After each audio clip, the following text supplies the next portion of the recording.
इसलिए मेरे नबी के यारों ने बाद अज़ नमाज सवाल किया, या रसूल अल्लाह, हमने आपको देखा, आपने यहाँ नमाज पढ़ाई, फजर की नमाज, फिर हमने आपको देखा आप मुस्कुरा पड़े, आका राज क्या है? मेरे नबी ने फरमाया, ओ मेरे यारो, कयामत का मंजर मेरे सामने आ गया था। ओ भाई मेरे, कल यहां कौन बैठा होगा आप आज देख सकते हैं, क्योंकि मेरे और आपके देखने के लिए किसी भी चीज का वजूद में यहाँ ऑन दी स्पॉट होना, खारिज में होना जरूरी है। पर देखना, लोग कहते हैं नबी की नजर, नबी अभी क़यामत हुई नहीं और क़यामत का मंजर नबी के सामने पहले से आ रहा है। मेरे आका सैयदे कोनैन ने फरमाया, मेरे यारों, मैंने क़यामत का मंजर देखा। एक बंदा अल्लाह के दरबार में पेश किया जा रहा है। जब अल्लाह के दरबार में पेश होता है, वो अपने गुनाहों पर नादिम होता है। वो दिल में जब उससे सवाल किया जाता है, ए मेरे बंदे, क्या तूने ये गुनाह किया? वो दिल में कहते, लो हम पकड़े गए। लेकिन अल्लाह रब्बुल इज्जत उससे पहले छोटे गुनाह पूछेगा। तवज्जो है सबकी? अल्लाह रब्बुल इज्जत पहले उससे छोटे गुनाह पूछेगा, ये गुनाह किया तूने? वो डर डर के कहेगा जी, और दिल उसका अंदर से धड़केगा कि अब बड़े का पूछेगा अल्लाह, अब अल्लाह बड़े का पूछेगा। अल्लाह करे ना पूछे, अल्लाह जी ना पूछे, ना हाय हाय, मैं समझ रहे हैं? अल्लाह अकबर। मेरे नबी ने फरमाया, मेरे यारो, अल्लाह रब्बुल इज्जत ने जब उससे पूछा, बताइए गुनाह किया? जी मालिक किया। अब वो डर रहा था कि लो अब हम जहन्नुम में गए, अल्लाह करे मुझसे बड़े गुनाह के बारे में सवाल ना किया जाए। मेरे नबी ने फरमाया, लेकिन इतने में मेरे गुलामों, उसका फैसला बदल गया। रब ने फरमाया, मेरे बंदो, जितने इस मेरे बंदे, मेरे फरिश्तों, जितने मेरे इस बंदे के गुनाह हैं, उतनी इसके नामा अमाल में नेकियां लिख डालो। वो तवज्जो आई है? अल्लाह ताला ने पूछा, वो ये की है? जी की है। दिल डर रहा है, अल्लाह करे बड्डे ना पूछे जान, लेकिन अचानक फैसला हो गया, चलो ठीक है, जितने इसके गुनाह है ना उतनी उसकी। अब जो मैं बात आपके सामने बताने लगा हूं, आपको बड़ी मजा देने वाली है कि हुजूर क्यों मुस्कुराए थे, बड़ी बात मजा देने वाली है। मेरे नबी ने फरमाया, मेरे यारो, जब उसके सामने नामा अमाल आया, उसके गुनाहों की जगह नेकियां लिखी हुई हैं, और वो देख कर कहते, अल्लाह जी मेरा बड़ा गुनाह भी सी। आपको नहीं समझ आई? आपको नहीं समझ आई? अब जब वो अपने नामा अमाल को देख रहा है ना, तो वो कह रहे, वो मेरा एक वो गुनाह भी था, वो नहीं लिखा हुआ, यानी उसके बदले की नेकी नहीं लिखी हुई, मेरा वो बड़ा गुनाह था। आका फरमाते हैं कि बस मैंने ये मंजर देखा ना, कि वो पहले कह रहा था मेरा गुनाह ना पकड़ा जाए, गुनाह सामने ना आए। अब जब नेकियां तब्दील हो गई, गुनाह नेकियों में बदल गए, अब कहते हैं, या अल्लाह वो गुनाह भी था, वो गुनाह भी था, वो गुनाह भी था। कज़ालिका युबद्दिलुल्लाहु सय्यिआतिहिम हसनात। रब फरमाता है, हमारे कर्म का रंग देखने तो यूं देखो, क़यामत को लिखे हुए गुनाह आएंगे, हम बदल के नेकियां कर देंगे। कोई अक्ल में सोच सकता है? बोलो बोलो। हाँ, मौलवियों के फतवे और हम तो चाहें तो अभी कह रहे दाढ़ी मुन्ना है तो जनाजा कोई नहीं है जी, ये मुझे की नहीं तो यही कोई नाराज नहीं होना। मैं मिसाल दे, ये क्लीन शेव है, ये तो बिल्कुल ही गया। खुदा के बंदो, ये नहीं है। किसी के कलमे को देखो ना, वो मजबूत है। क्या पता ये सारी कमाइयां, ये मैं हूं, ये सारी कमाइयां कर कर कर करके एक लफ्ज मुंह से ऐसा निकले जो अल्लाह और उसके रसूल के शायान शान ना हो, तो क्या अल्लाह ताला कुरान मजीद में क्या फरमाता है कि तुम्हारे अमाल जाया हो जाएं और तुम्हें पता ही ना हो। उलमा फरमाते हैं, ये ऐसे कि एक बंदे को पता है कि मेरा जेबे में जनाब सोने के सिक्के भरे हुए हैं और पैसा जनाब जेब मेरा भरा हुआ है, लेकिन जब बाजार गया, जाके दुकान पे सौदा खरीदा, ऐसे किया, देखा जेब में है ही कुछ नहीं है, कटा हुआ है। एक वहां किसका गम, पैसे खो जाने का, दूसरा वहां एन मौके पे, वैसे अगर पहले पहले पतो नहीं है मेरे पास तो बंदा पहले बंदोबस्त करता है। फरमाया यूं ही ख्याल करना, कोई ऐसा ना कर जाना कि क़यामत वाले दिन तुम जाओ यहां से बड़े बड़े अमाल के जनाब बंडल लेके जाओ और आगे जाओ तो तुम्हारा हो ही कुछ नहीं। दोस्ताने गिरामी, हमने वक्त पे नमाज पढ़नी है इंशाल्लाह, वक्त पे दुआ भी होनी है। और मेरे चंद जुमले ये रह गए, हमने अल्लाह ताला से उसका अदल नहीं मांगना, हमने अल्लाह से उसका फजल मांगना। और हुजूर की उम्मत के लिए रब ने पता क्या कहा, 90 इबादी 90 इबादी अन्नी अनल गफूर रहीम। मेरे हबीब तू मेरे बंदों को जाके बता मैं बख्शने वाला हूं। वो बड़ी खास बात है यार, खास बात है। कुल या इबादी अल्लज़ीना असरफू अला अनफुसिहिम ला तक़नतू मिन रहमत।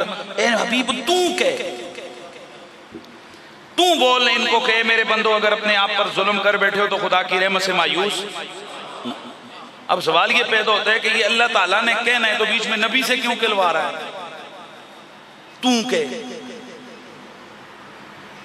बात नहीं समझे आप? भाई अल्लाह ने अगर हमें कोई देने तो दे दे, फजल देने दे दे, रहमत देनी है दे दे। कहा 90 नबी तू बता, कुल तू बोल, या अल्लाह तू खुद बोल ना, नबी क्यों? और कहा यही तो बताने लगा हूं, ये जो करम के दरवाजे खुले इसी नबी के सदके से खुले गए। यानी अल्लाह ने हमें जो भी दिया है ना, मैं आपको बड़ी गारंटी से। अच्छा मुझे बताओ जरा पढ़ो सूरत तौहीद क्या है भाई?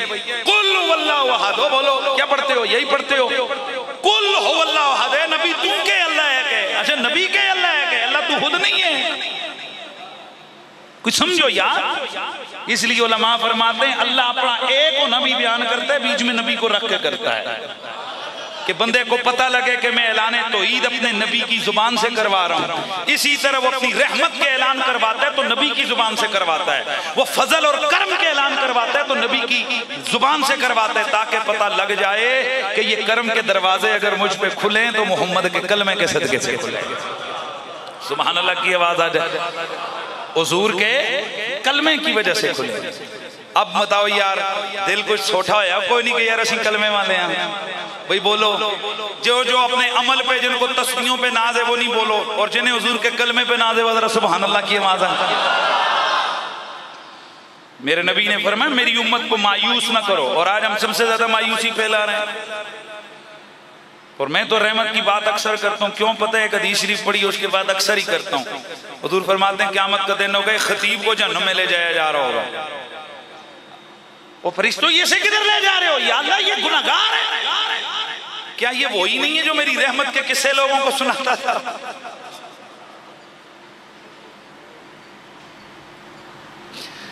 मालिक है वही है, पर तेरी रहमत पे किस्से सुनाता था, अमल खुद नहीं करता था।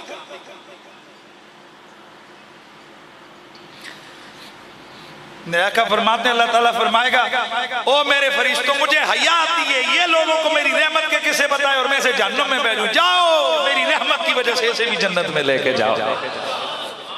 हमने तो हमेशा खुदा के फजल और करम और रहमत पे नजर रखी है।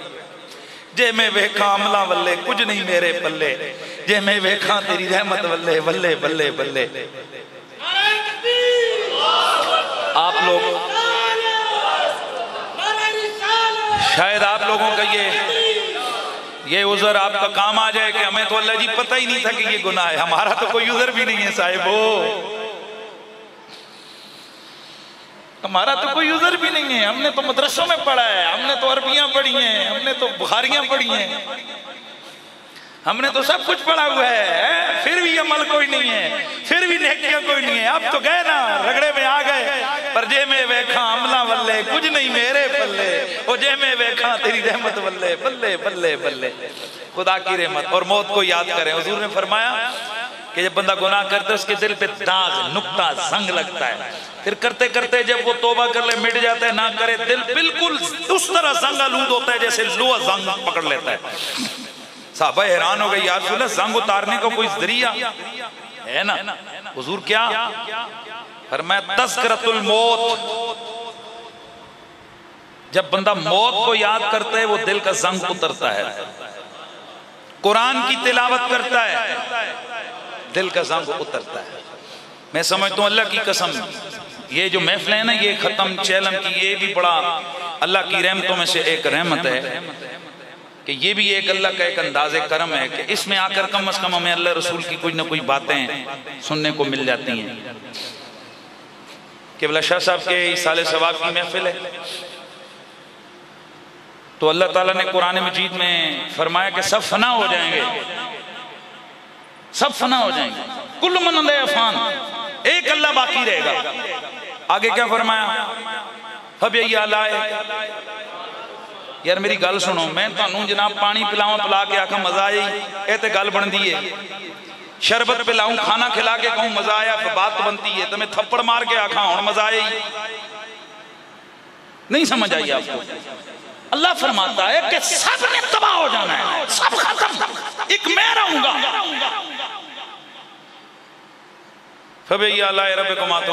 अल्लाह की कौन कौन सी नेमतों को जुटलाओगे?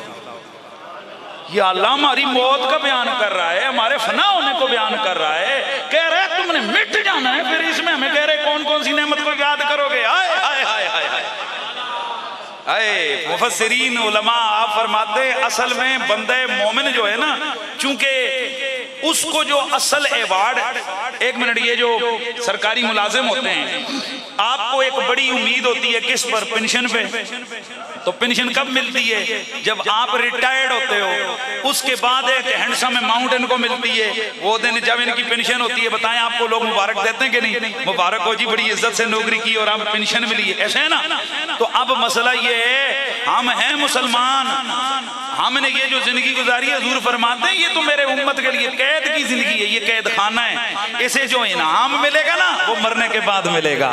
फरमाया कुल्लु मन अलैहा फान, सब ने फना हो जाना है, एक रब ने रहना है। अब चूंकि जब फना हो गया, मिला क्या? फना की तय में बका का राज मुनकर है, जिसे मरना नहीं आता उसे जीना नहीं आता। ये है असल वो राज कि मुसलमान ने मरने के बाद अपने उस असल मनसब पे पहुंचना है। इसलिए मेरे दोस्तों, ये जो कलमे पे मौत आ जाए, कई ऐसे होते हैं जिन बेचारों की मौत के बाद कोई दुआ करने वाला भी नहीं होता। खुशबख्त हैं वो वालिदैन जिनकी दुआ करने के लिए औलाद है, और खुशबख्त है वो औलाद जिनकी माँ बाप ने वो तरबियत की। ये तरबियत का असर है, वरना मैंने ऐसे ऐसे घर भी देखे हैं, मैं नाम नहीं लेता। यहाँ इस्लामाबाद में एक जर्नल साहब हैं, उनका ताल्लुक खुशाब के इलाके से था, तो उनके खुद चाचे के बच्चों ने, रिश्तेदारों ने मुझे इस तरह बैठ के बताया। कहते हैं कि जैसे ही वो हजरत साहब कर्नल हुए ना, तो उन्होंने हमसे रिश्ते तोड़ दिए थे। फिर जर्नल हुए तो फिर तो सब कुछ ही टूट गया। जाहिर है जर्नल है, वो फोत हो गया। कहते हैं ज़ाहिर है हमारा चाचा था, हम लोग उधर गए तो कसम उठा के उन्होंने कहा जी कि हमारे उस जर्नल था, चाचा था, उसने पूरे लोगों से बिल्कुल रिश्ता नाता तोड़ा था। उसने बच्चे अमेरिका में पढ़ाए थे। कहते हैं जी कि अल्लाह की कसम उठाकर कहा कि अब जब हम गए तो हमारे कज़नों को ये नहीं पता था कि अब हमने करना क्या है। और वो बार बार कह रहे थे कि वो वाशर कहां से मिलेगा, यानी अब्बे को गुस्ल देना था ना, वो वाशर कहां से मिलेगा।